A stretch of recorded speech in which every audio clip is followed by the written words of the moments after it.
আসসালামু আলাইকুম। আফরোজাস নোটবুকে সবাইকে স্বাগত। কেমন আছেন সবাই? আলহামদুলিল্লাহ, আশা করি সবাই ভালো আছেন। আমিও আপনাদের দোয়ায় ভালো আছি। আজকে আমি আপনাদের মাঝে নিয়ে এলাম খুবই সহজ এবং দুনিয়ার সবচেয়ে মজাদার একটা রেসিপি, চিকেন বাউবান। চলুন দেখে নিই কীভাবে তৈরি করা যায়। এই বাউবান তৈরি করার জন্য প্রথমে লাগছে আমাদের ময়দা। এখানে আমি 2 কাপ পরিমাণ ময়দা নিয়েছি, চাইলে আপনি আর একটু বেশিও নিতে পারবেন। এখানে আমি 1.5 টেবিল চামচের মতো চিনি ব্যবহার করেছি 2 কাপ ময়দার জন্য। 1 চা চামচ ইস্ট দিয়ে দিলাম, আমি ড্রাই ইস্টটা ব্যবহার করেছি। হাফ চা চামচ দিয়ে দিলাম লবণ। উপকরণগুলো হাত দিয়ে একটু মিশিয়ে নিচ্ছি, শুকনো উপকরণগুলো হাত দিয়ে মিশিয়ে নেওয়ার পর এরপর আমি একটা পানি দিয়ে একটা ডো তৈরি করে নেব। আর পানিটা এমন নিতে হবে যে একটা আঙুল চুবিয়ে ধরে রাখতে পারেন, ঠিক এরকম গরম নিতে হবে। খুব বেশি গরম নেওয়া যাবে না, আবার একদম নর্মাল পানি দিলেও ইস্টটা কাজ করবে না। ময়দাটাকে ভালোভাবে গুলিয়ে নিতে হবে, আর পানিটা একবারে দিতে যাবে না, অল্প অল্প পানি দিয়ে একটা খামির তৈরি করে নিতে হবে। এরপর আমার খামিরটা যখন একটু এরকম গোলা হয়ে যাবে, একটু তেলের সাহায্যে একটু মেখে নিচ্ছি। তেল দিয়ে মেখে নিই, তারপরে এটাকে আমি রেস্টে রেখে দেবো যতক্ষণ পর্যন্ত এটা ফুলে না ওঠে। এটাকে এবার আমি এক জায়গায় গরম একটা স্থানে রেখে দিয়ে তারপরে আমি চলে যাচ্ছি চুলায় একটা প্যান বসিয়ে পরিমাণ মতো তেল দিয়ে দিলাম। 1 কাপ পরিমাণ পেঁয়াজ কুচি দিয়ে দিচ্ছি। পেঁয়াজটাকে একটু নেড়ে চেড়ে হালকা একটু সফট করে নেব। পেঁয়াজটাকে কালার করার কোনো প্রয়োজন নেই, একটু সফট হয়ে আসলেই হবে। যখন একটা পেঁয়াজটা এরকম সফট হয়ে আসবে, এর মাঝে এখানে 1 কাপ পরিমাণ দিয়ে দিলাম মুরগির মাংস। আমি এখানে বুকের মাংস ব্যবহার করেছি, 1 কাপ পরিমাণ মাংস আছে।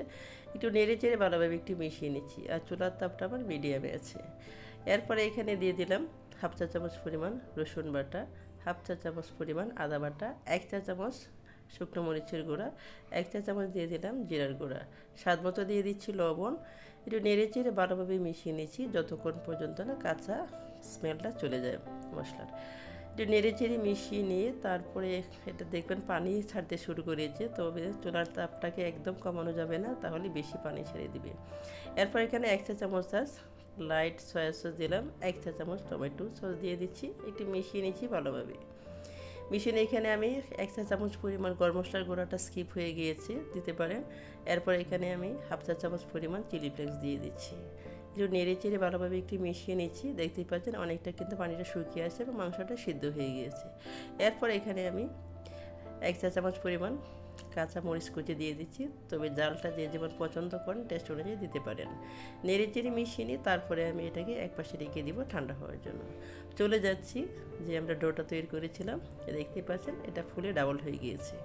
হাত দিয়ে এটা বাতাসটা বের করে নিচ্ছি, অনেকটাই সফট একটা আমার ডো করেছি, দেখতে পাচ্ছেন।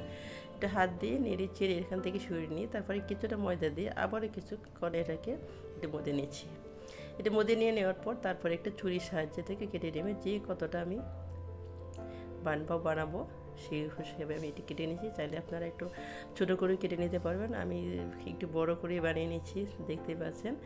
তো এটাকে আমি একটা রেখে আর বাকিগুলো একটা জায়গায় সরিয়ে নিচ্ছি। তার আগে আমি যে স্টিম করব, স্টিমের ভিতরে আমি এখানে একটু তেল ব্রাশ করে নিচ্ছি। এটা অবশ্যই একটু তেল ব্রাশ করে নেবেন, চাইলে আপনারা বাটার পেপারে বিছিয়ে নিতে পারেন। একপাশে রেখে দিচ্ছি এবং হাতের সাহায্যে দেখতে পাচ্ছেন একটা আমি রুটির মতো বেলে নিচ্ছি। চাইলে বেলুনের সাহায্যে বেলে নিতে পারবেন, যেহেতু ডোটা অনেকটাই সফট, আমার বেলুনের কোনো প্রয়োজন হয়নি। হাত দিয়ে আমি এখানে একটু বড় করে নিচ্ছি, একটু মোটা হবে। এরপর পছন্দ মতো পুর দিয়ে মুখটাকে সিল করে দিতে হবে। চাইলে আপনারা মোমোর মতো শেপ দিতে পারবেন, আমি মোমোর মতো শেপ না দিই এরকম চিকেন বানের মতো শেপ দিয়ে নিচ্ছি। আপনি আপনার পছন্দ মতো যে কোনো ডিজাইন করতে পারবেন, কোনো সমস্যা নেই। আরও একটা বানিয়ে দেখিয়ে দিচ্ছি আপনাদেরকে, আপনাদের সুবিধার জন্য। দেখতেই পাচ্ছেন হাত দিয়ে কিন্তু খুবই সহজে এটা করা যাচ্ছে, বেলুনের কোনো প্রয়োজন নেই।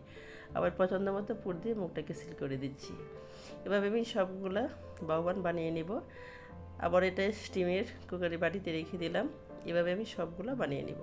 দেখতেই পাচ্ছেন সবগুলো বানানো হয়ে গিয়েছে। এখন আমি চলে যাব চুলার তাপটাকে হাই হিটে রেখে আমি পানিটাকে গরম করে নিয়েছি এবং ঢাকনার সাহায্যে ডেকে এটাকে 25 মিনিটের মতো রান্না করলে খুব সহজে রান্না হয়ে যাবে। কালারটা দেখতেই পাচ্ছেন চেঞ্জ হয়ে আসছে, বোঝা যাচ্ছে এটা কুক হয়ে গেছে। এত মজাদার একটা রেসিপি আপনারা বাসায় অবশ্যই একবার হলেও ট্রাই করবেন। সবাই ভালো থাকবেন, সুস্থ থাকবেন, আমার জন্য দোয়া করবেন। আমি একটু কেটে দেখিয়ে দিচ্ছি, এটা ভিতরটা পুরো ভরপুর এবং একদম সফট একটা রেসিপি। দুনিয়ার সবচেয়ে সহজ এবং খুবই অল্প খরচেই হয়ে যাচ্ছে, তেল খরচের কোনো ঝামেলা নেই। দেখতে পাচ্ছেন ভিতরটা কিন্তু একদম ভরপুর, পুরে একদম সফট নরম। ভাপের সাহায্যে এত মজার একটা রেসিপি তৈরি করা আসলে বাবা জানে। সবাই ভিডিওটাকে লাইক, শেয়ার এবং সাবস্ক্রাইব করবেন। আল্লাহ হাফিজ।